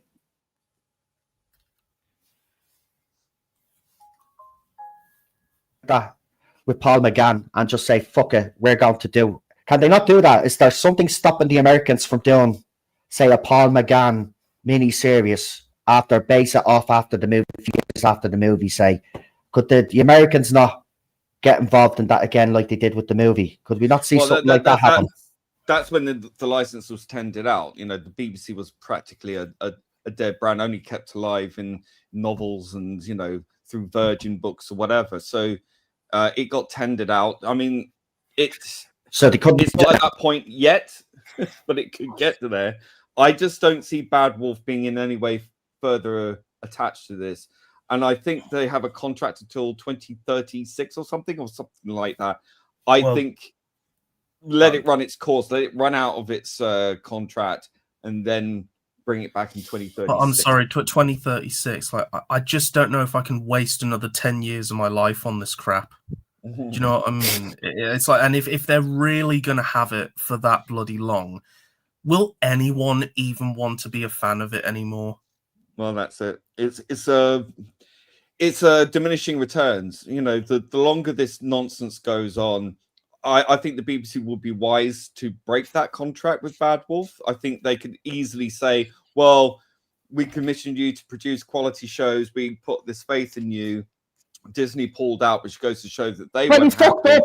And then, you fucked it up. So you fucked it up. We shouldn't be forced to remain in contract with you because you've broken the contract. You scotched a deal with Disney, for crying out loud. See, that's the thing. Jack said it earlier. Like, I mean, like, it's fucking like they're bringing him back to fix the fucking mess that he created. What is the thinking? Jack is right though. When you think about it, what is the BBC thinking? If you're trying to win fans back, right?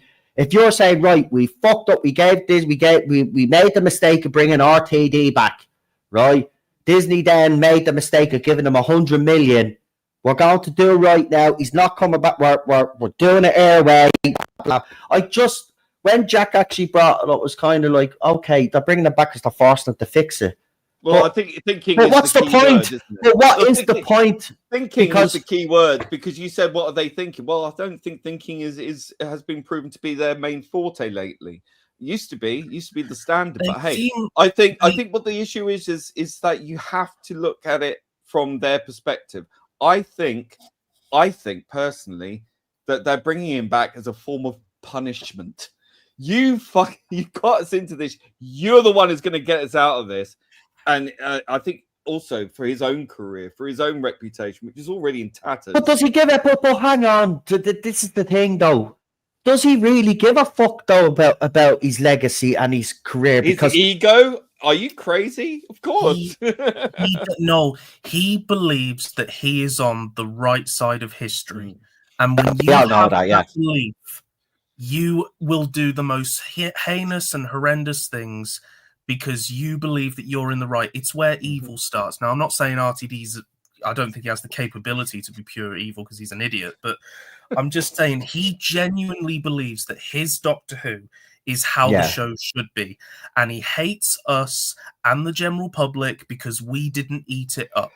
And it's as simple as that. I know people like to do these psychological evaluations of RTD, but he is a basic, simple, bloody person and always has been. And I'm pissed off at my generation that we hailed him as some kind of god when really he never was. But hang on, though. I kind of get that, though, because I think when he did come back, even older fans like myself were kind of like taking it back that Doctor Who would come back. I think a lot of us were fooled. I think, right. I think a lot of us were fooled, especially the older fans, right? And it's only when we look back. But I still, as I said and maintained, I still like certain elements of the RTD first era and the Stephen Moffat. There's episodes, as you said, Jack. There are episodes that you'll still watch. Like, I mean, you are right. The Satan Pit and fucking what was the second? But no, hold on, I get them mixed up, isn't it? It's not Satan. What's the first? Impossible Planet. Satan Pit. I mean, that character is absolutely terrifying. I mean, it fucking is. The Ouds in that are fucking brilliant. Toby, that fucking all the right, and the way he fucking that was just. That was brilliant. Midnight, another great one. Dalek, another great one. I mean, there are some good stories within the RTD era that you can say, yeah, absolutely fantastic. And the same with Stephen Moffat.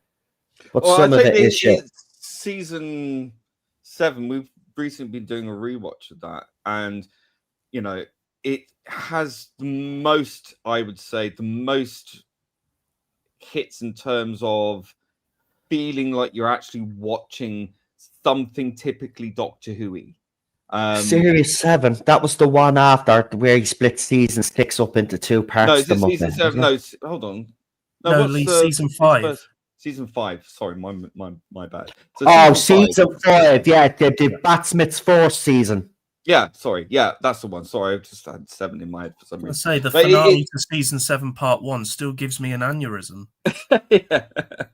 I've managed to siphon off New Who so fucking much that I can't even really remember much about it anymore because I've just so removed from it nowadays. But yeah, I think after recently doing a rewatch of season 5, it's not good in my opinion. I think one of the better episodes is one of the least liked, which was The Beast Below. Jack agrees with me, I think. On this. I love that one. And hang on, who's hating on The Beast Below? It's generally regarded as one of the weaker ones from that season. That's a fucking great episode. It's the most Doctor Who-y out of all of them, really. I love that episode. It would fit in a Sylvester McCoy season quite easily, I think. Yeah. You know. Yeah. Well, I mean, that was the season of the Pandorica opens, wasn't it? And that shit ending, because that didn't even make any sense. Because if you watch that again, like, it makes no sense. You could tell there and then that Stephen Moffat is flawed as a writer because he tried to be clever, right? And when you look at that and the resolution of it, right, the way she's at her wedding and then she starts thinking, and then the Doctor, like, it was shit. It's fairy tale.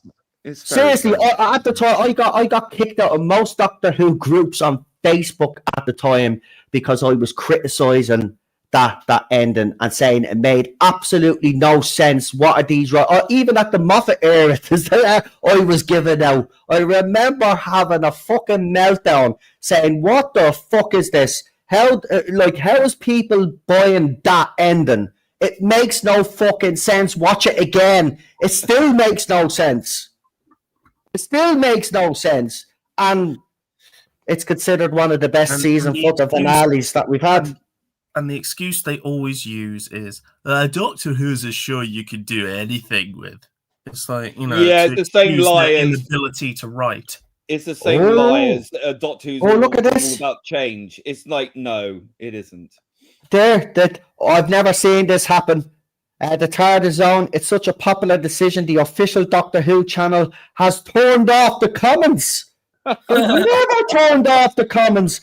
They have not. I'm telling you, all the time, the 8 years that I've been doing this, not once, even during the Jodie Whittaker era, did they ever turn off the comments. It never happened.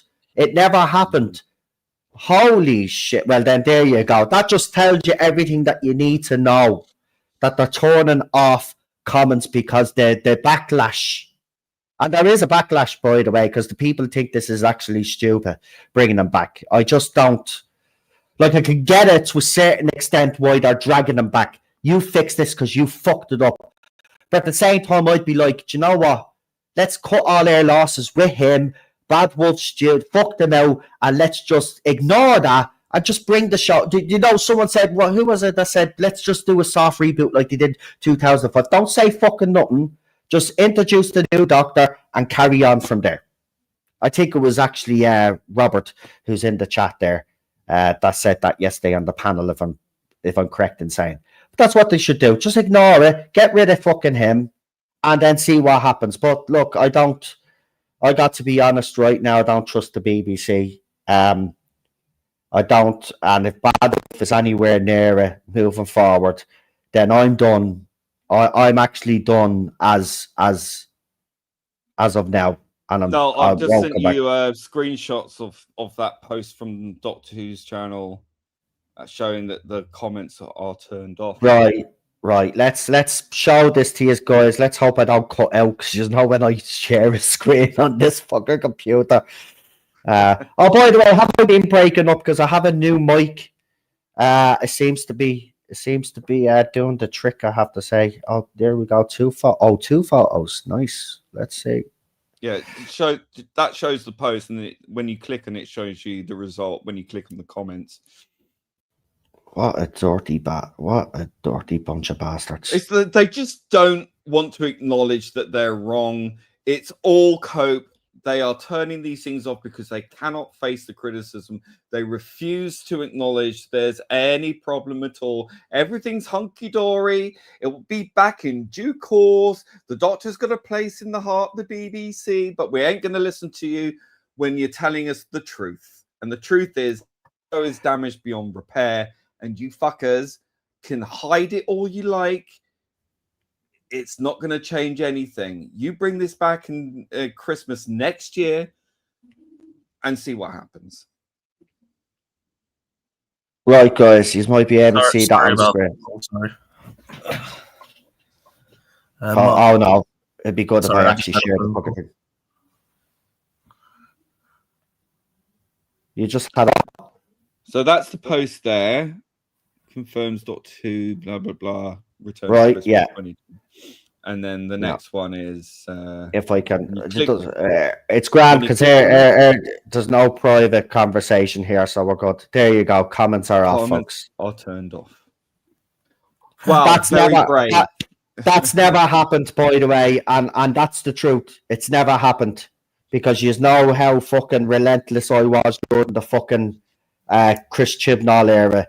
Right, that never happened. And I went in there basically calling them bastards and all. And they never once did they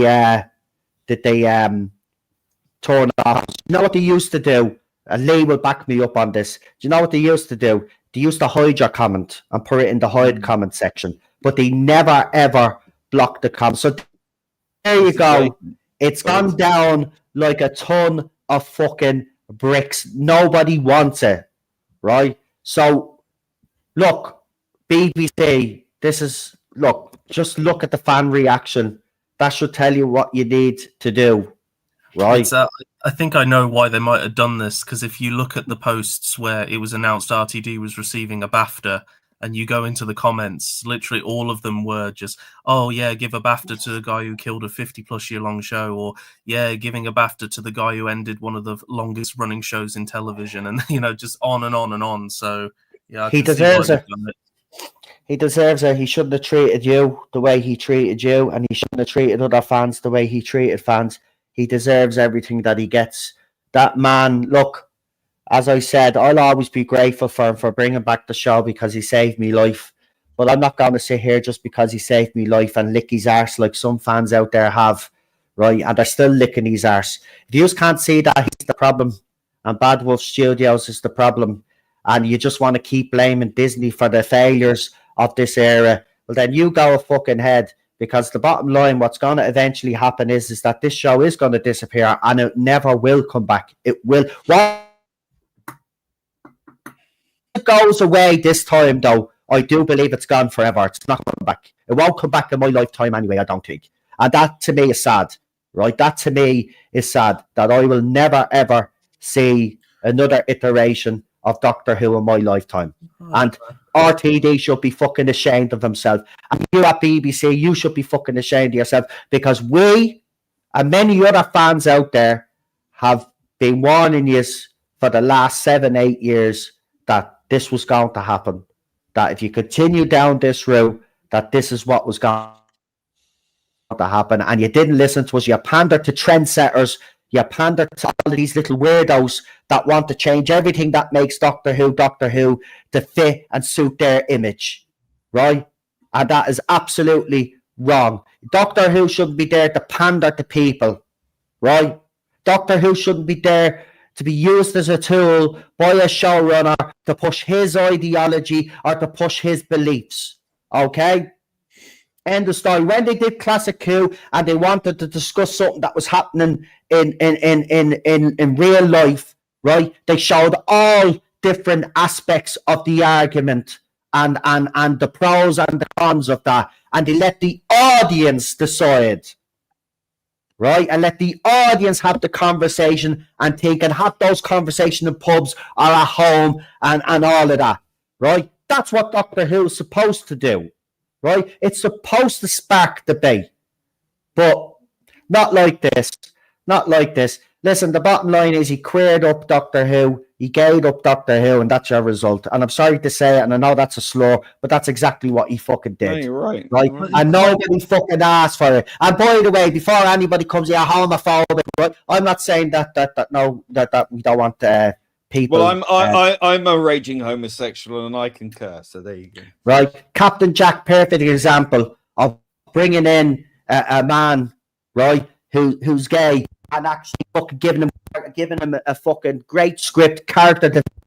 Captain Jack is loved by the fucking fans, right? Loved by the fans, by the way, right? So to accuse fans of homophobia and all of this other shit that you've been coming out with is false. It's a false equivalent. Right? All we want is if you are going to be introducing these characters, right, and they happen to be gay or lesbian or whatever, fucking meat on the bone, right? You don't do what RTD does, make a big deal out of Rose fucking Noble, and then you introduce the fucking character on the screen, right? And then you give it a little bit, a shoddy of a back fucking story, right? A little bit of character development, that's it then. Then you plonk the person in a certain episode, right? And there's no more building going on with the character, right? It's just, there's Rose Noble, there, you know they're trans, blah, blah, blah. Here they are on the screen, enjoy a few minutes of representation, fuck you, right? That's their attitude. And we're like saying, no, if you're going to introduce characters into the show, well, then they deserve fucking respect like you respect every other fucking character that you write. And this has been the biggest issue with this show. Biggest issue with this show, right? Chris Chibnall did it, right? And fucking RTD2 has done it, right? Moffat was a little bit better with his character development. I think we can all agree on that. It's just sometimes he kind of went a bit overboard with someone's character, and he'd be so that's the thing with shit. That's the thing with Moffat. He went too far into it, but it's at least he fucking tried to develop characters, and some of the characters from his era we do actually love. Like, do you know what I mean? So, I that's the issue that we have. Right, you just don't respect these people. And RTD, by the way, doesn't respect trans people. Right, he doesn't respect disabled people. You just have to look at that era that he projected RTD to. Right, he insulted fucking people in wheelchairs, and yet you still lapped it up. Right, he did that to Rose Noble. Right, and you still lapped it up. Right, but and he attacked fat people. I mean, Russell T Davies used to fat shame everybody, didn't he? In his characterization. When he's not exactly a twig. Projection. No, he's not. I know. Yeah, I don't know. Look, I don't want to get too personal, but I think RTD. You know, we all know what happened in his life and the things that happened. And look, he's went through the mill. Let's be honest. Yeah, but it's no excuse for being a. Yeah, exactly. I think he went over to America then after all of that, drank the Kool-Aid, and came back an absolute asshole. And he's been an asshole. Well, look, he's always been an asshole. Yeah, he was an asshole from the start. Yeah, he was an asshole from the start, but he became an even bigger asshole. And he'll always be an asshole until the day that he dies. That's the thing. So, and I'm sorry, but why did it have to be him to bring it back in 2005? You're telling me no one else was a success at the BBC. The plan was always to change it, Noel. It was always to make it gay. It was always to make it camp. It was always to make it colourful and for kids, and, you know, all the not be the same show it originally was, because the BBC hated it. They hated Classic Who, but now it reflects the BBC. They love it. Isn't that funny? But actually, when the show was good, they set up a whole agenda to get it taken off the air back in the day. And now that the show is awful, no one's watching it. They're fighting tooth and claw to keep it going. It's because Classic Who was an underdog. Classic Who was such an underdog. The writers used to actually jab at the BBC as a corporation in some of their storylines. You know, like Sunmakers, and take the piss out of corporations and how evil they are. It was them basically giving the middle finger to the higher ups. But now Doctor Who has become corporate, and it's been corporate ever since 2005. Social engineering. I'm not going to put the tinfoil hat on, but I'm just saying it's got some things in it that when you look back in hindsight, you go, that's not a good message, really. But, you know, that's just me. I just think if you put Classic Who and New Who back to back, they're not the same show in any way. And, you know, to realize that and sort of lose that childhood magic is heartbreaking, really. You know, and I don't think it's necessarily about political opinion. I don't consider myself left or right. You know, I think there's good on both sides, but I just think what Doctor Who is now is not what it was supposed to be. And I denied this for the longest time. As you know, Noel, when you first brought me on the channel, I was a massive RTD defender. I always, but, you know, it's just, like I say, once you have that realization and once you know enough about the original show and, you know, how it ended and then how the show came back, you just can't help but raise an eyebrow. You know, why was this guy, of all guys, the one to bring it back? Well, wait till you hear who actually did pitch the BBC back in 2001. Mark Gatiss, Gareth Roberts, and Clayton Hickman had Doctor Who revival pitch in 2001. Their pick for the new Doctor was Derek Jacobi, who obviously played the Master, funny enough. The pitch was detailed in Doctor Who Magazine 500. So if you buy Doctor Who Magazine 500, it tells you who was in the running. Paul Cornell was also pitched the BBC. So Mark Gatiss, Gareth Roberts, and Clayton Hickman. I don't think I would have wanted any of those either to take over Doctor Who. Once again, they're all part of that same cabal of writers. They're all about, and they've been doing this ever since the Wilderness years, you know, just slowly taking over the show bit by bit. It started with the audio adventures. It used to be the official BBC audio adventures. Then it changed. BBC Books no longer did the novels. They slowly took it over piece by piece. until finally they brought it back in 2005 as their show. So according to Farsight there as well, Rob Sherman pitched to bring it back. In fairness though, with Dalek, the episode that he wrote, that would have been a good fucking... I don't think fans would have had a problem with him, actually, when you think about what he wrote. When you see what he written with Dalek, I think he would have been actually all right, to be honest. But again, Jack is right. He's still part of that main group. Like, they're all kind of buddies, aren't they? I don't think Rob now is buddies with them now by his recent fucking comments, but I don't like any of those names. And look, I'm fond of Garrett Roberts, especially after the way he was treated by this fandom. But let's be honest, if you go back and watch his episodes that he written for Doctor Who, I mean, the only decent one was the one with the one with fucking the Wasp, the Bee, the fucking, what was it, the Unicorn and the Wasp. Unicorn and the Wasp. Like, that was a decent episode, but look at the other shit that he wrote. Like, I mean, he did the fucking one with what's his face, James Corden. The two no, bullshit. Right, I wouldn't have liked where Garrett the Roberts Cybermen either. got defeated by a baby crying. Yeah, a baby crying. For fatherly love. Fatherly love. Remember, it was fatherly love. Jack. Yeah, fucking ridiculous it was. So I don't like any of those names. So, you know, but would they have been better than RTD? That's a question that we can ask, but it's an answer we will never know, I suppose. Well, I mean, you could look at the episodes that Mark Gatiss wrote. You could look at Garrett Roberts, as I said, so you could rule him out because he was shy. Mark Gatiss, was his episodes any better than RTD? Well, Unquiet Dead was brilliant. It was very good. Yeah. The adventure in space and time thing I really like. Yeah, that was his best thing. The last good one that he wrote was Crimson Horror, and then Yes. after that, he just devolved into absolute insanity. I mean, well, just boredom, to be honest. I think actually the Crimson Horror is a fucking deadly episode. That's the one where Matt Smith is red. It's red, isn't it? The goo or something. The red fucking shit. They lower him into a vat of venom that turns him red, and there's a blind woman who has eerily realistic makeup. It's a pretty good story. That's a good story. Yeah, it was probably the only good story in series 7. Said Halloween. What? You cut out there again. Go back. I forget. I actually forget. Sorry, I keep hitting off my fucking wire here. Yeah, I'll have to go back and look at the episodes of season 7, because I used to be able to see. This is why I know I've lost all interest. Right?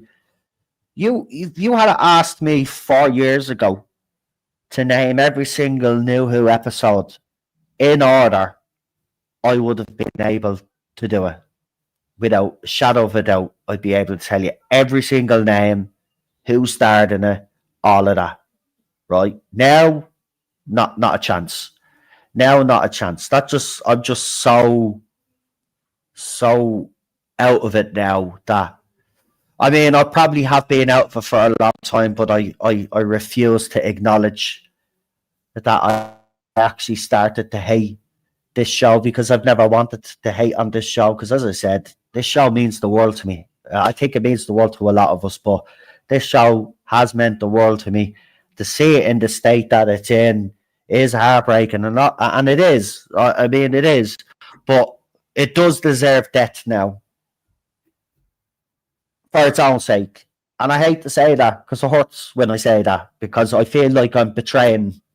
But then when I think about and the conversation that we've had here tonight, why should I be feeling like this when Jack is right? BBC don't give a shit about me. RTD never gave a shit about me. None of these people gave a shit about us, right? They just, to them, it was a job. It was a platform for them to use, and then they moved on. They never gave a shit about us. And that's just, what's a bit of an early red flag, which I didn't even know about. But I mean, I kind of like the RTD era logo, because obviously it has a bit of sentimental nostalgia for me. Yeah. But at the time when fans complained, apparently he said, I don't care. I don't really care what the fans think. I think it looks good. and we're going with it. So I didn't all like these it. red flags and things that people should have picked up on, but different times back then. I didn't like it, but I didn't like Moffat's either. That's the thing. I No. didn't like Moffat's No. either. I didn't like that Doctor Who logo either. I thought that Doctor Who logo was fucking shit. I thought it cheap.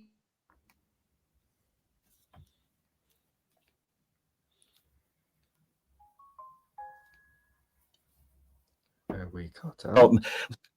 The logo, it felt like it was Americanized or something. Do you know what I mean? It just didn't. It fit right with Well, me. it was Americanized. That logo. Everything was Americanized at that. Yeah, Moffat spent half of Series 6 in America, remember? It was all about bringing it over to the States. Yeah, and so the rest of us. Yeah. So easy to please. No offense. I hate to say it, but the best logo that we've had of the new Who era is RTD2. Sorry, but it is. Well, And that's but that's cut and just paste of Tom Baker's logo. yeah. Well, technically. Well, personally. that's why, Jack. But it is the best logo that we've had in New Who. Like, No, Pertwee's original one, I think. no, in New Who, No, mate. no, In the- New Who. Oh, sorry, in New Who. Yeah. Well, that's not difficult. The thing is, like, I think there's a. Oh no! problem Listen, with- the old logos are the there's a best. problem. There's a problem with the design language in modern Who. Everything is over designed. Everything. You add detail where you don't need it. Sometimes simple is key. It's more slimlined, it's more stripped back, it's more effective in some ways. I think they've just got it's like in the RTD1 era, everything had that fucking same blue LED light in it, didn't it? Remember that? Everything, the same blue lights. It doesn't matter where they were in the universe, what time they were in, that bloody blue light was there. That used to drive me absolutely mad. Right, I've got an hour left of my monthly allowance, monthly hours coming up now because we're obviously when me, Jack, and Lee come on, obviously it's going to run over fucking 2 hours because we can't talk because we're very chatty. So I said we're leaving at 5. We wrap up at 5, but we'll wrap up in 9 minutes, exactly the 2 hour mark, because I want to save the last hour because then I think then it resets then at the end of this month, which is 2 days away, hopefully. Although that's what I'm hoping, unless I have to fucking wait now. This is the thing with StreamYard now. But look, we're still able to talk and we're still able to get our opinions out there. How's PD doing? I can't get a hold of him. I was talking to him today. Or was it yesterday? I did send him a message before we come on. Actually, he hasn't actually texted me back, but he did text me today at 7 o'clock this morning. He texted me. I was letting him know the news because obviously he's been busy in hospital and stuff like that. So I told him the news, and then, oh yeah, sorry, he did actually say because PD, as you know, is in the industry.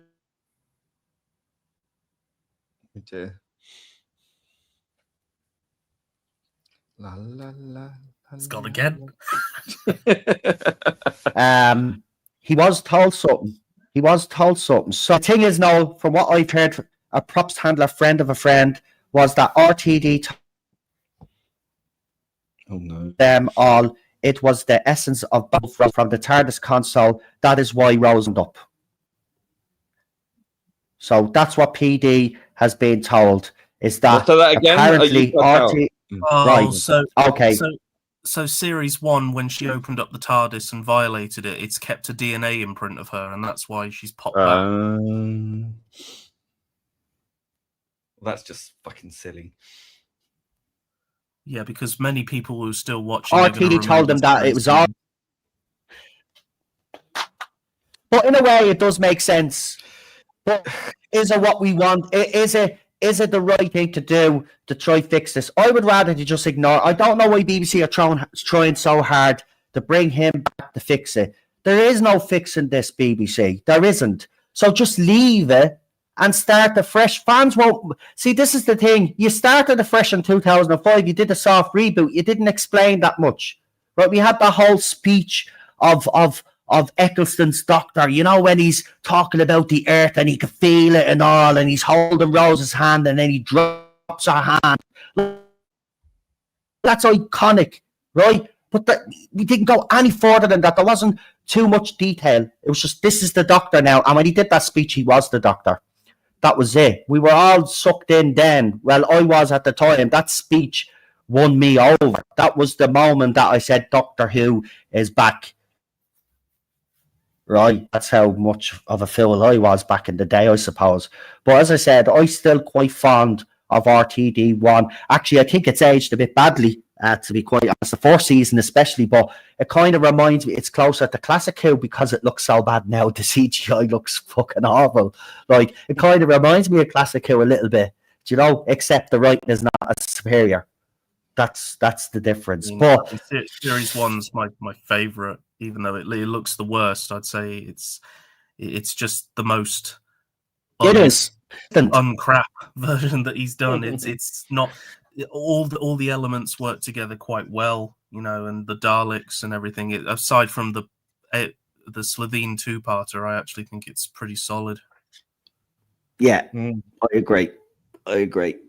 Right, anything else to add, lads, before we head off? 5 minutes to go, so if there's anything else you just want to add in onto this conversation, go ahead. I'm going to throw a few comments up while you are talking. Anyway, Garbage Hill's doing some videos as well. Go and check out his channel. I see he's in the chat there. If you haven't checked out his little AI videos he's been doing little music videos with AI. It's actually great. I am cutting out, am I? Okay, yeah. All right. I don't know why that. It's because I shared the screen, this computer. I'm still using the same Chromebook that we used back in the day. So that's how long this baby has been going. So I'm proud of it. I'm giving it a little tap on its head. So yeah, interesting. Look, as I said, these conversations are going to go on for the next couple of weeks, and then I think it will die down again unless BBC start giving us more information. And remember, Toddler Who on CBBS is actually in production according to the BBC. So whoever was dumb enough to actually splash money on that, more fool you. If Gatman's gone, which Doctor is it going to be? Tennant? I don't know. That's what everybody said. If it's Tennant, forget. It probably will be Jack. Because at this stage, you know, when things go wrong, who do they look to? David Tennant. Are we going to get an episode where he gathers all the kids together and says, if you want to lop anything off, it's okay? Probably. I'll tell you, I bet you that Toddler Who, right, will be a vehicle to push certain stuff, all right, and that's disgraceful. And that's another thing. When this stuff inevitably swings back the other way, people are going to look at Doctor Who and go, oh God, that was one of the biggest perpetrators of that crap. We don't want that back.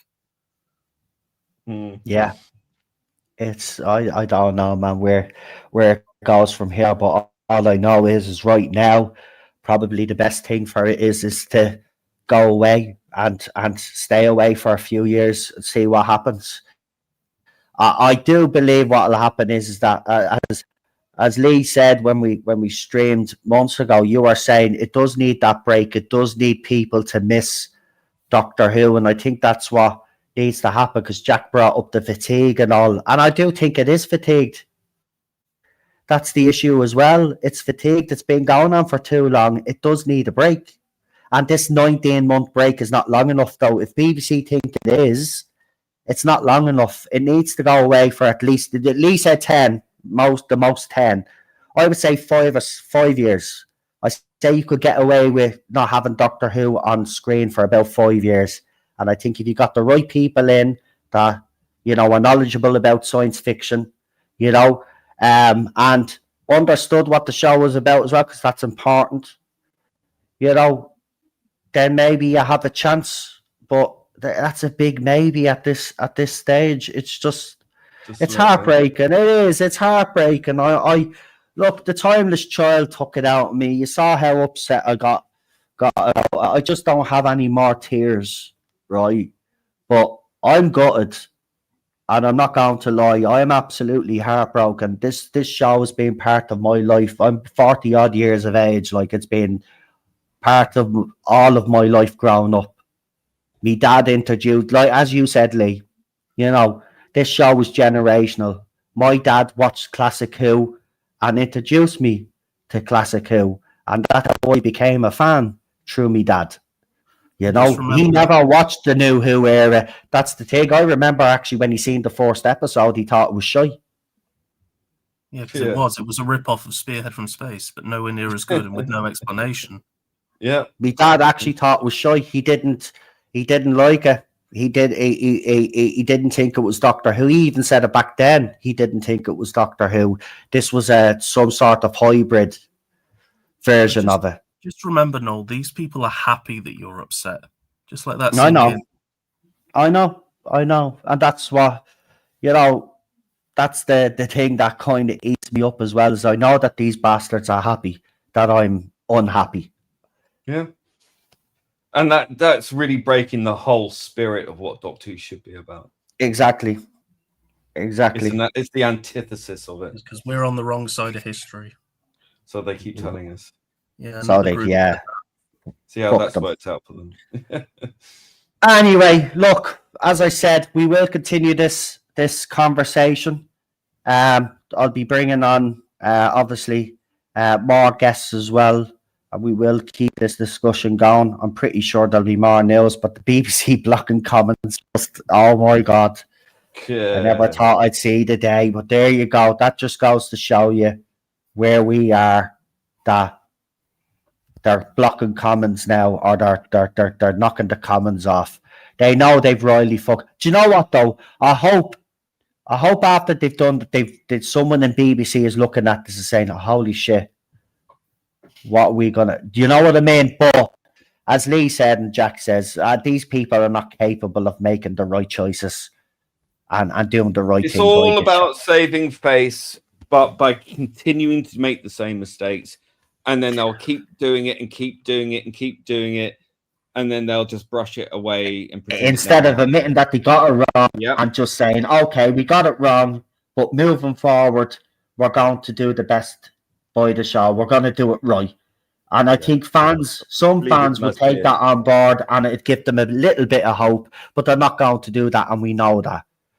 Anyway, before I get the lads to do their shout outs and stuff like that, could you all like the stream, please? And leave a comment in the comment section later on as well. It helps with the algorithm if you don't mind. And I managed to leave a comment at the Tarda Zone. Says Robert, oh, you left a comment, did you? I'm gonna go back in and see if the comments are actually back. They might have been told. The admin might have been told, "What the fuck are you doing? You're making things worse. Put those comments back on." I wouldn't be surprised. I wouldn't be surprised. But, look, I'm gonna leave it there because, as I said, we have 58 minutes left now for tomorrow's stream. But there you go. That's the way it's gonna go, unfortunately. So, Jack. What have you got going on your channel? Is there anything you want to alert people to? Oh, yeah. Oh, sorry. We've got Michael Myers on the. Hey, Michael. Michael. Jack has a channel there. Would you like to give him a bit of a promotion there? Let people know what's coming. No, that's awful. That's awful. What do you expect from Michael Myers? Quite honestly, that's disgraceful. I mean, you go around chasing girls all the time, which are not. You could at least do something decent and give Jack a big shout out there. No. Okay. So you're doing this Halloween?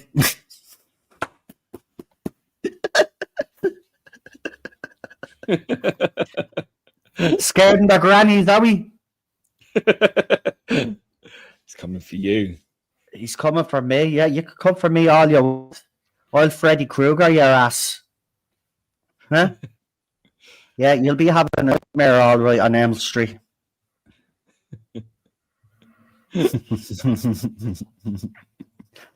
Fucking hell. He has the mannerisms down as well, doesn't he, man? Yeah, the only fingers that'll be getting broke, mate, are yours.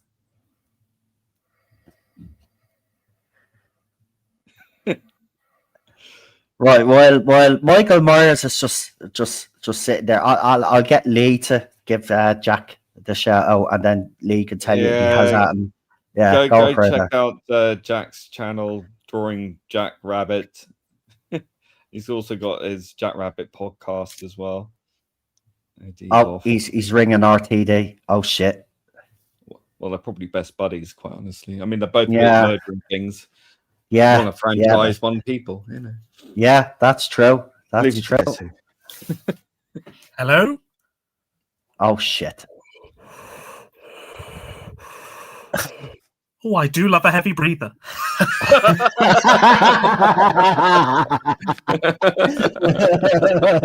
You have to do skits, man. You have to, right? There's a fella in the nationalist movement that does skits. They're about 30 seconds long, and they're the funniest fucking thing. He just be slagging off some nationalists that are idiots, like, and it's funny. I love skits. You should do it. You should do a few skits, man, or at least consider doing them. I'm not going to force you to do them, but I think it'd be funny. I did have this idea where the Fourth Doctor, when he's telling Davros all about the Daleks for the tapes, if you actually heard everything he was saying, it would just sound so inconsistent. You know, it's just like, oh, the Daleks, we destroyed them the first time we saw them because they were so stupid they couldn't operate off static electricity.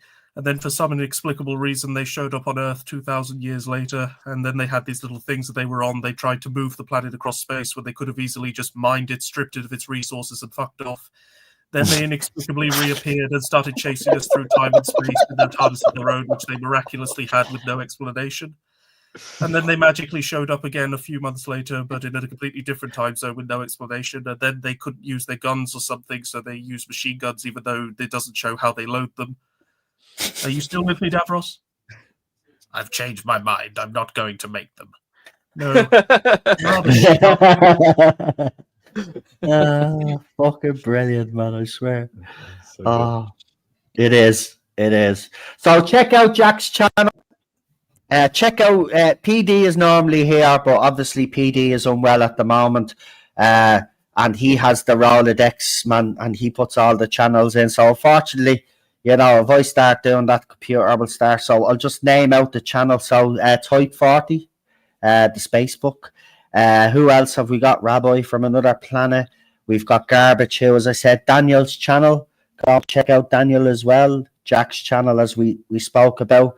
Who else? The Legend of the Traveling TARDIS was in earlier as well. Give them a... I don't even know if Christian's channel is actually even talking Doctor Who anymore, but go and check out his channel anyway.